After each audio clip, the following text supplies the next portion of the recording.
Welcome to When Gen X Ruled the Multiplex, where I look at some films key to the development of those of us who were born between 1965 and 1980.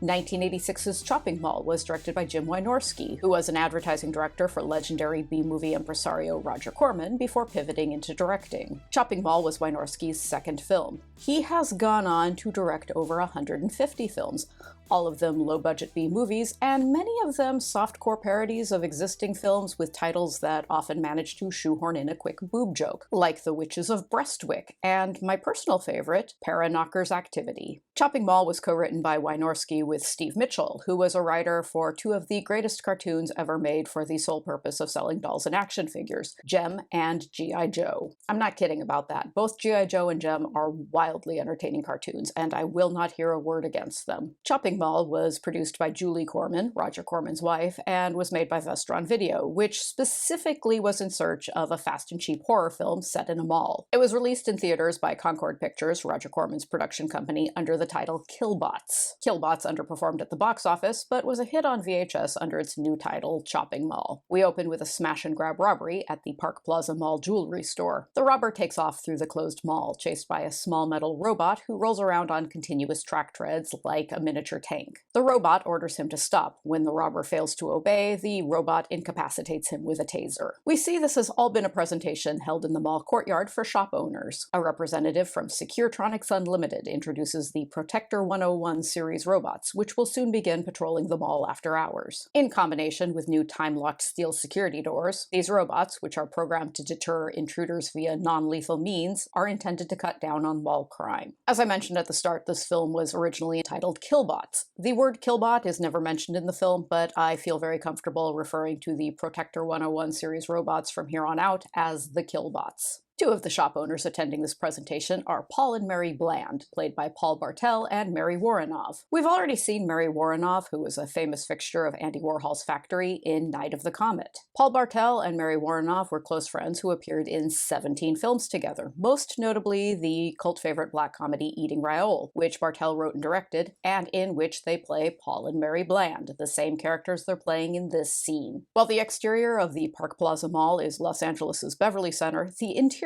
were all filmed in the Sherman Oaks Galleria, home base for many 80s teen films, most notably Fast Times at Ridgemont High. We're treated to a splendid montage of 1980s mall life, including food courts, video arcades, and women randomly wandering around in bikinis. This film is a treasure trove of now-defunct 1980s mall stores, including the Southern California record/video chain Licorice Pizza. In November of this year, acclaimed filmmaker Paul Thomas Anderson will be releasing a film titled Licorice Pizza, which is set in the 1970s in the San Fernando Valley, home of the Sherman Oaks Galleria. At a mall restaurant, we meet a pair of waitresses, Allison and Susie, who are played by two popular scream queens of the 80s. Susie is played by Days of Our Lives star Barbara Crampton, whom we saw briefly in Body Double and who is known for 1985's Reanimator and 1986's From Beyond. Allison is played by the wonderful Kelli Maroney, whom we have seen in Fast Times at Ridgemont High and, of course, Night of the Comet. Outgoing Susie talks a reluctant Allison into accompanying her to a secret after-hours party at the mall, where Susie has fixed Allison up with a blind date.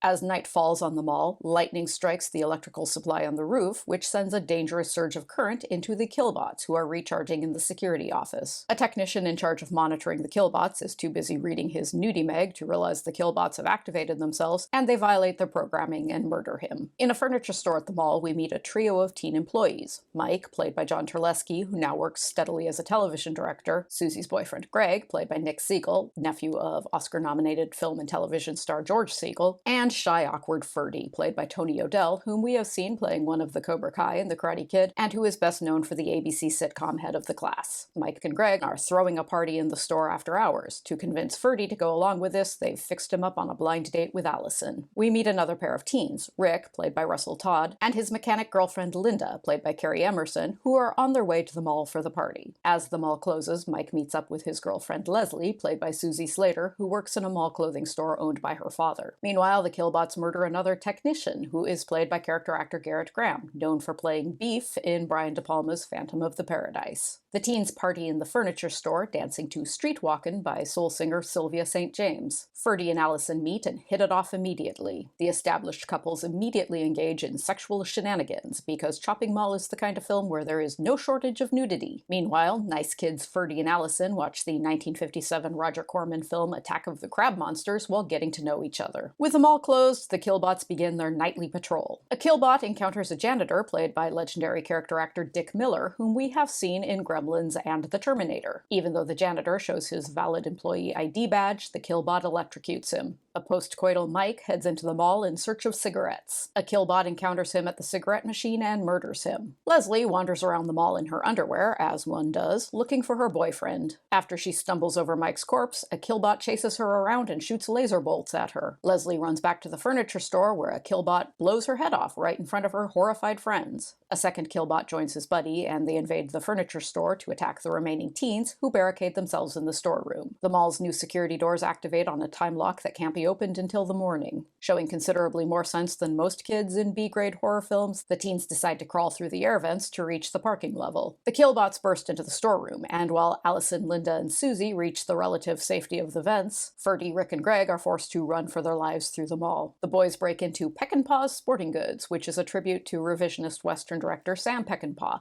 known for the extreme brutality of his films. Luckily for the teens, Peckinpah's has a much more comprehensive inventory of firearms than your average mall sporting goods store, and the boys load themselves up with all kinds of guns, plus a tank of propane. They have a shootout with a Killbot and blow it up with a propane tank. Susie convinces Allison and Linda to leave the protection of the vents to rejoin Greg and the others. They grab gasoline from an auto supply store and arm themselves with homemade Molotov cocktails and flares before going in search of the guys. As the guys rig up propane tanks on top of an elevator, the Killbots chase a Molotov cocktail hurling Allison, Linda, and Susie through the mall. A Killbot fires at a gas can carried by Susie, and Susie goes up in flames. Greg and Rick lure one of the Killbots into the elevator. Linda, Ferdy, and a sharpshooting Allison shoot the propane tanks on top of it, which blows the elevator and the Killbot to bits. The 5 surviving teens regroup at the restaurant where Allison works. Ferdy gets the idea of going to the mall's security office and shutting down the Killbots at the source. En route, they run into a Killbot who tosses Greg to his death over a railing. The first destroyed Killbot manages to repair itself and joins the remaining Killbot in trapping the teens inside a department store. A big shootout ensues, during which Linda is killed, and Rick sacrifices himself to destroy the Killbot who murdered his girlfriend. Allison and Ferdy, the only survivors, search for the control room. Ferdy is knocked unconscious while protecting Allison from the remaining Killbot and is presumed dead. Allison runs through the mall, chased by the Killbot, and takes refuge in a pet store. Because she hasn't had nearly enough trauma for one evening, snakes and tarantulas crawl all over her while she hides from the Killbot. She breaks into a paint store where she dumps out cans of paint to make it impossible for the Killbot's track treads to gain traction, then blows it up with a flare. Injured but alive, Allison limps out of the paint store and is greeted by a wounded Ferdy. As day breaks, they run to each other and embrace. I fully believe Chopping Mall came about because someone saw Fast Times at Ridgemont High and thought, wow, this film is great with all the sexy teens who have mall jobs and get naked and have sex,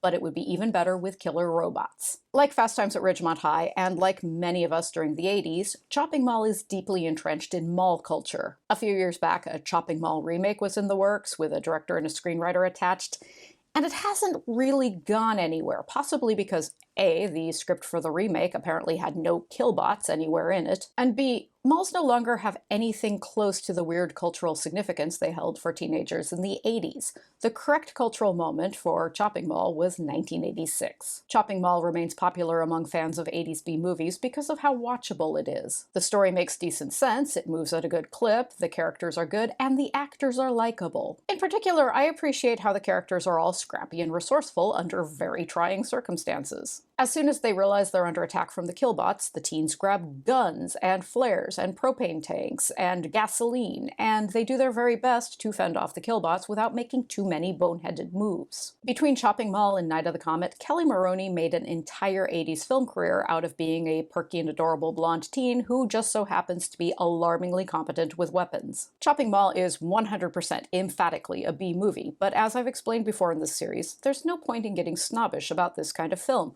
which can often be more interesting or entertaining or creative than the films produced by the major studios. In particular, it's hard to dismiss the contributions Roger Corman has made to the B-movie realm. A great many A-list filmmakers, including James Cameron, Francis Ford Coppola, and Martin Scorsese, got their start working for Corman's empire. Because they're made outside of the major studios and thus don't have vast amounts of money or sky-high expectations riding on their success or failure, B-movies can serve as excellent proving grounds for untested filmmakers, whether they go on to make Goodfellas or go on to make para-knockers activity.